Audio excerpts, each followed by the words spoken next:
Every family has secrets. Some just call them loyalty. Let's get right into the messy stuff.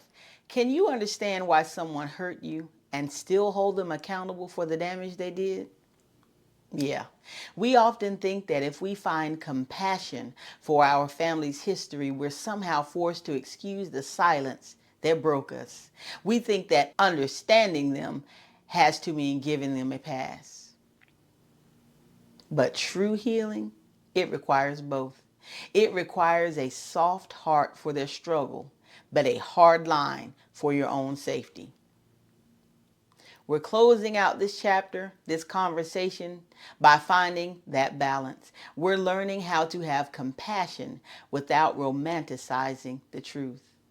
When we start to see the actual trauma our parents or our grandparents went through, it's incredibly easy to fall into what I call the softer story trap. We start saying things like, well, they had it so much harder than I did, so I shouldn't be complaining about my childhood. We start minimizing our own pain because their pain was bigger or felt more justified.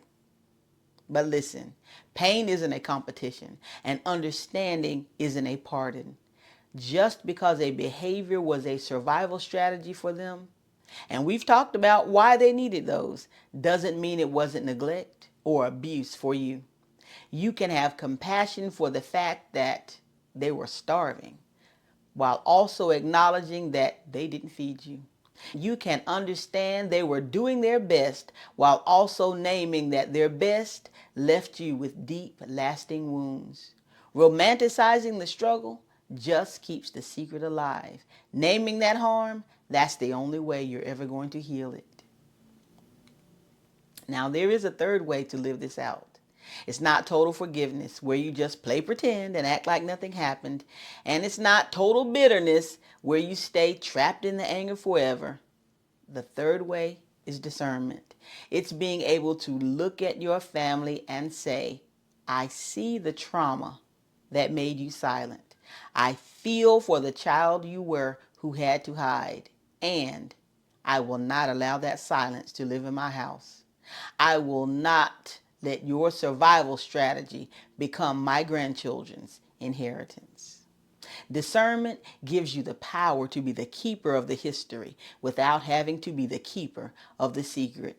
You're the one who finally tells the whole story, the struggle, the survival, and the cost. You're the bridge between the generations that had to hide and the ones that finally get to be free. That's a heavy position, but it's a holy one too. Now that we've looked at the past, it's time to come back to the present, back to your own body. We'll talk about the grief of seeing clearly and what happens when your body finally starts to tell the truth about what you've been holding. Now this is a heart to hand connection affirmation. So place one hand over your heart and the other hand flat on your lap. One's for compassion, the other hand is for the boundary. Here's your affirmation. Say it with me. My compassion for others does not require me to abandon myself. I can understand the source of the silence without accepting the harm it caused. I am allowed to name the pain and still honor the people. I am the one who tells the whole story now. I am the voice of truth.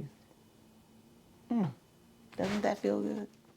This is Family Secrets.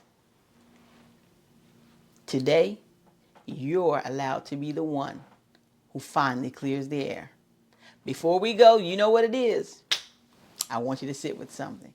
I want you to finish this sentence for yourself. Don't rush it. Say it out loud. I understand that they, insert their struggle. It was still painful when they, insert the harm. How does it feel to let those two truths exist at the same time? Does the air in the room feel a little different now that you aren't choosing sides? I'll see you in the next conversation.